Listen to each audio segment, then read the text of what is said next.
வணக்கம் பக்தி vibes channel நேயர்களே, நான் உங்கள் அன்பான சயின்டிஃபிக் வேதிக் அஸ்ட்ராலஜர் அஸ்ட்ரோரஞ்சி பேசுகிறேன். இந்த வீடியோவில் நம்ம என்ன பார்க்க போறோம்னா, துலாம் ராசிக்காரர்களுக்கு மே 2026 எத்தகைய ஒரு பலாபலன்கள் நிறைந்த ஒரு மாதமாக இருக்க போகுதுங்கிறது சயின்டிஃபிக் வேதிக் அஸ்ட்ராலஜி முறையில் எதையும் நம்ம மிகைப்படுத்தாமல் உள்ளது உள்ளவாறு பரிகாரங்கள் அது மாதிரி மூட நம்பிக்கையில் போகாமல் ஒரு கிரகமும் ஒரு இடத்துல இருக்கும் பொழுது எது மாதிரி தாக்கத்தை கொடுக்க போகுதுங்கிறது நம்மளுடைய 18 வருஷம் அனுபவத்தை யூஸ் பண்ணி நம்ம சயின்டிஃபிக் வேதிக் அஸ்ட்ராலஜி முறையில் ஒளி சார்ந்த அந்த கர்ம வினையை கழிக்கக்கூடிய அந்த அமைப்பு துலாம் ராசிக்காரர்களுக்கு மே 2020 எப்படி இருக்க போகுதுங்கிற பொது பலன் பார்க்க போகிறோம்.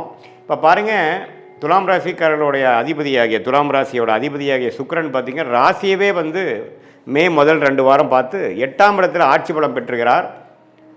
மே 15க்கு அப்புறம் அது ஒரு நல்ல விஷயந்தான். வரவேண்டிய வரவுகள், ஷேர் மார்க்கெட் போட்ட இன்வெஸ்ட்மெண்ட் மூலமாக, கணவனாக இருந்தால் மனைவியாக இருந்தால் கணவர், பங்குதாரர் மூலமாக வரக்கூடிய சில லாபங்கள் அதெல்லாம் கொடுக்கக்கூடிய அமைப்பு இருக்குது.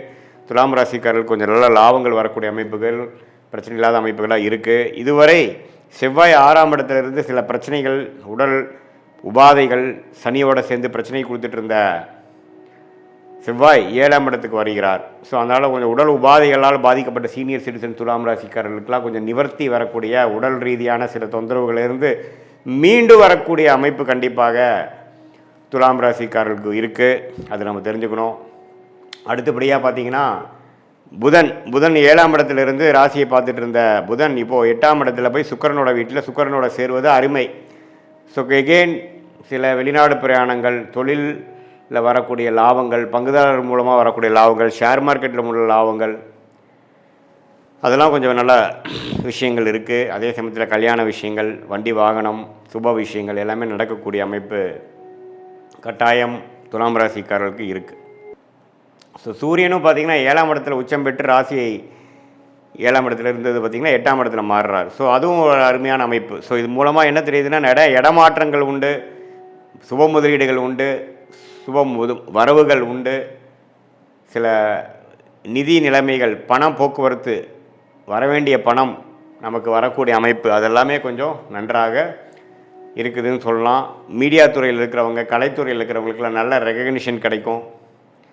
குரு 9ஆம் இடத்துலேயே பாகிஸ்தானத்தில் இருக்கிறார், சனி 6ஆம் இடத்துல இருக்கிறார், ராகு 5ல் இருக்கார், கேது 11ஆம் இருக்கிறார். ஸோ இதில் எல்லாமே பார்த்தீங்கன்னா இப்போ எப்படி ஒரு மாதிரி அமைப்பு இருக்குன்னா, துலாம் ராசிக்காரர்களுக்கு 2026 மே மாதம் ஓரளவுக்கு இதுவரை சில விஷயங்கள் எதிர்பார்த்து நடக்காமல் இருக்கக்கூடிய விஷயங்கள்லாம் துலாம் ராசிக்காரர்களுக்கு கொஞ்சம் மெல்ல நாம் நினச்சது ஒன்று வேறு மாதிரி நடந்துருச்சு, ஆனால் இருந்தாலும் பரவாயில்லைங்கிற மாதிரி சில பெனிஃபிட்ஸ் உண்டு.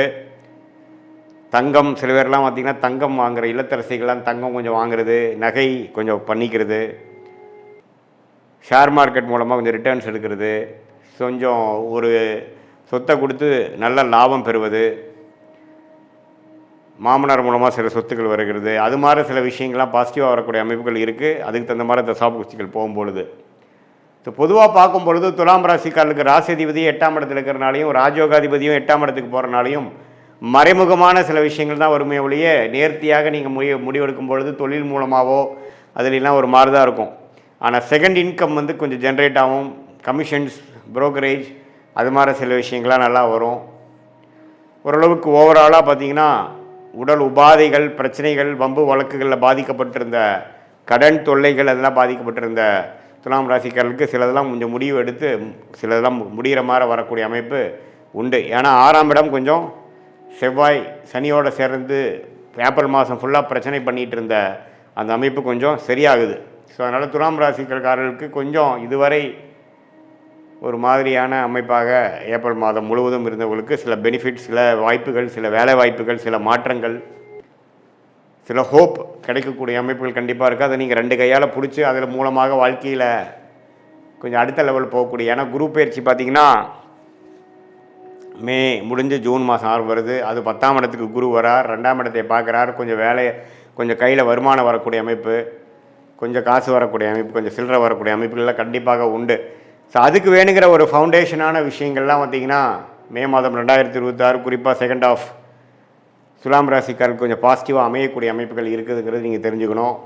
இது பொதுவான பலனே தவிர உங்களுடைய ஜென்ம ஜாதகத்தில் நீங்கள் என்ன தசாபுக்திகள் போய் கொண்டிருக்கிறது, பிறந்த நேரம், பிறந்த தேதி, பிறந்த ஊரை வைத்து திருக்கணித பஞ்சாங்கம் பிரகாரம் நம்ம ஒரு ஜாதகத்தை போட்டு அதில் நம்ம துல்லியமாக பார்க்கும் பொழுது அதில் வந்து எது மாதிரி அமைப்புகள் போய் கொண்டிருக்கிறது, எந்த மாதிரி லக்னத்தில் பிறந்தீங்க, அந்த லக்னாதிபதி எப்படி இருக்கிறார், திக்பலம் இருக்கா, ஸ்தானபலம் இருக்கா, திருக்பலம் இருக்கா, நீங்கள் வந்து சுவாதி நட்சத்திரத்தில் பிறந்தீங்களா, விசாக நட்சத்திரத்தில் பிறந்திருக்கீங்களா, அல்லது சித்திரை நட்சத்திரத்தில் பிறந்தீங்களா, இப்போ என்ன தசாபுக்திகள் போய் கொண்டிருக்கிறது, தசநாதனும் புக்திநாதனும் எது மாதிரி அமைப்பில் இருக்கிறாங்க, இது மாதிரி விஷயத்தையெல்லாம் சேர்த்து வைத்து தான் நம்ம பார்க்கும் பொழுது அடுத்து வரக்கூடிய ஷார்ட் டேர்ம், அடுத்து வரக்கூடிய லாங் டேர்ம், 3 மாதம், 6 மாதம், 1 வருடம், அடுத்த 2 வருடம்லாம் எது மாதிரி ஒரு தாக்கத்தை கொடுக்கக்கூடிய அமைப்பாக நம்ம வாழ்க்கை திசை திரும்புகிறது, எந்த மாதிரி சாய்ஸஸ் எடுக்கலாம், எது மாதிரி டைமில் சில முடிவுகள் எடுக்கலாம்,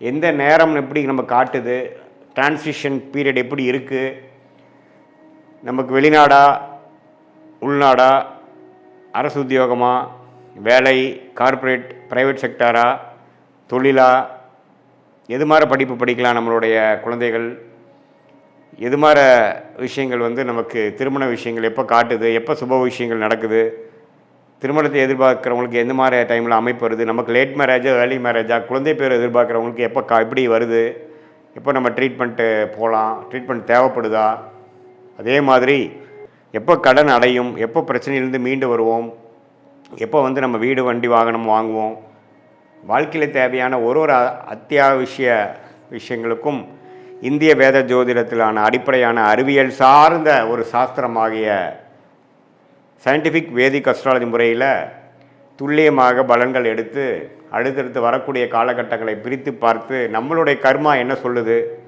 எது மாதிரி விஷயங்களில் எப்படி பண்ணால் எப்போ பண்ணால் பெட்டராக இருக்குது அப்படிங்கிறதெல்லாம் துல்லியமாக பார்த்து அதுக்கு தகுந்த மாதிரி முறையில் நம்மளோட வாழ்க்கையை அமைத்து கொண்டே ஆனால் நம்ம கண்டிப்பாக தேவையற்ற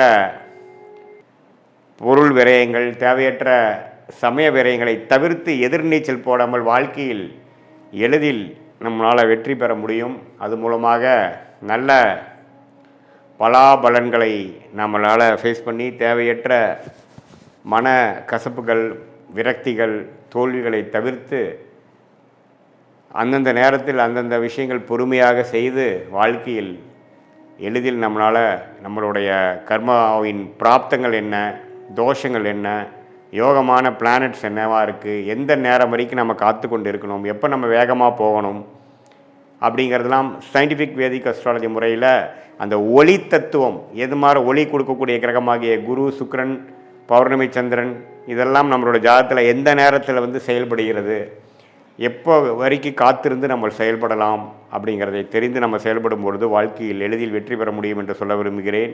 மீண்டும் மற்றொரு காணொளியில் சந்திப்போம். நன்றி, வணக்கம்.